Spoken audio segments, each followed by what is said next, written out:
vamos para nossa segunda parte aí de aula, certo, pessoal? Opa, então, desculpas aí, né? Esse início meio conturbado, problemas técnicos e tal. Vamos lá, a gente tem que falar um pouco de reprodução, certo? De protozoários. Então, o que acontece? Quando você olha para esses indivíduos, a maior parte das vezes você está olhando para uma reprodução assexuada. A gente vai ver que em diversos ciclos a gente vai apontar onde acontece a reprodução assexuada desses indivíduos, tá? E aí, essa reprodução assexuada, ela é simplesmente uma forma de aumentar aí o número de indivíduos, tá? Pode ter uma reprodução sexuada, que a gente vai comentar no ciclo da malária também, que é simplesmente uma união de gametas, certo?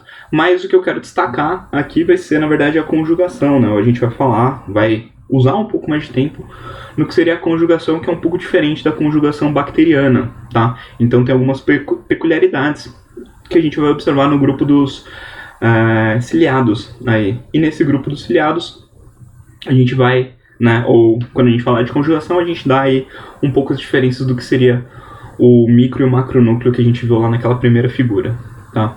Então, quando você olha para uma reprodução assexuada, você está olhando basicamente para uma fissão binária, tá? Então, uma separação aí desses indivíduos em dois, certo? Um processo muito parecido com o que seria uma mitose aí. Basicamente, você está olhando para uma duplicação do material genético, do material citoplasmático e uma separação em duas células, certo? Então, sem muitos segredos aí. Quando a gente olha para a conjugação, né? Então, a gente vai observar uma dessas imagens aqui. Então, vamos seguir aqui comigo, né? Vamos tentar seguir esse esquema. O que a gente observa, tá? Então, você pode observar aí, né, esses dois indivíduos, tudo bem? Então, eles têm os macronúcleos aqui, que não vão ser tão importantes pra gente, e vão ter os micronúcleos. Ah, Mantovani, mas qual que é a diferença entre um e outro, né? Bom, os micronúcleos, eles são o quê? Eles são 2N, tá? Então, eles têm 2 pares de cada cromossomo. Os macronúcleos, eles podem ter uma maior quantidade de cromossomos. Eles podem ser, por exemplo, 4N, 5, 6N. Né? A gente vai chamar esses macronúcleos de poliploides, tá? Então, quando o indivíduo está fazendo fissão binária, né, está se reproduzindo de forma assexuadamente, ou quando está só vivendo, quem está controlando todo esse processo é quem? É o macronúcleo. É esse núcleo com diversos cromossomos. E o micronúcleo, ele está ali, basicamente quietinho, tá? O micronúcleo, ele vai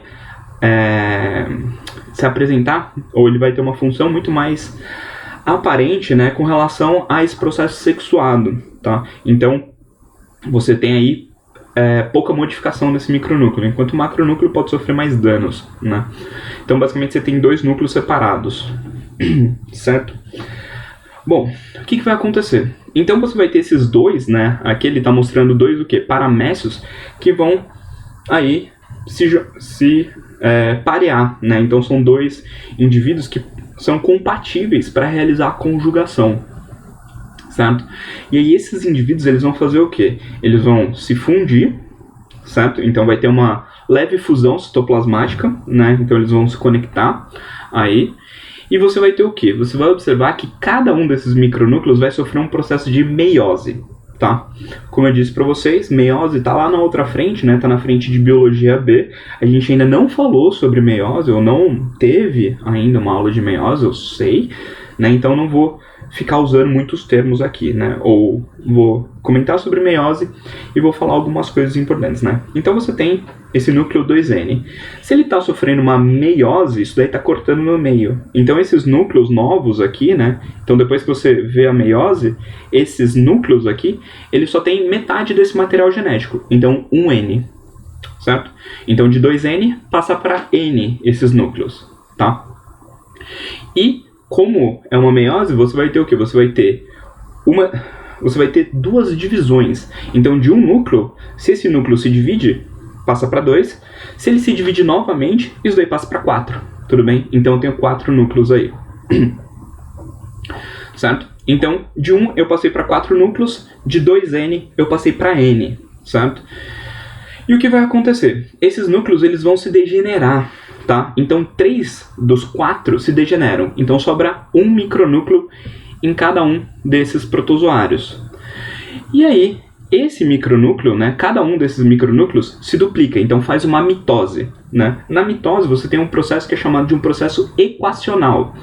Então, se o indivíduo era N, ele continua sendo N com a mesma quantidade de cromossomos. Né? Então, se é N igual a 23, ele continua sendo N igual a 23 depois da mitose. Então, você tem um processo só de aumento da quantidade desses micronúcleos. Certo? E o que acontece depois? Esses micronúcleos eles são trocados entre esses protozoários, entre esses paramécios, certo? E o que vai acontecer? Então você tem agora esses dois paramécios aqui, né? Depois desse núcleo que foi trocado, esse micronúcleo que foi trocado, você tem dois paramécios com dois micronúcleos N separados. O que vai acontecer? Esses micronúcleos eles se juntam, eles se fundem aí, certo? Dando origem ao quê? A um micronúcleo 2N em cada um desses paramécios, tá?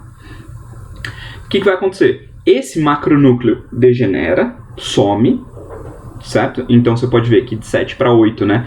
Você perdeu essa estrutura que representava o macronúcleo e você tem uma divisão, né? Uma mitose desse micronúcleo 2N, certo?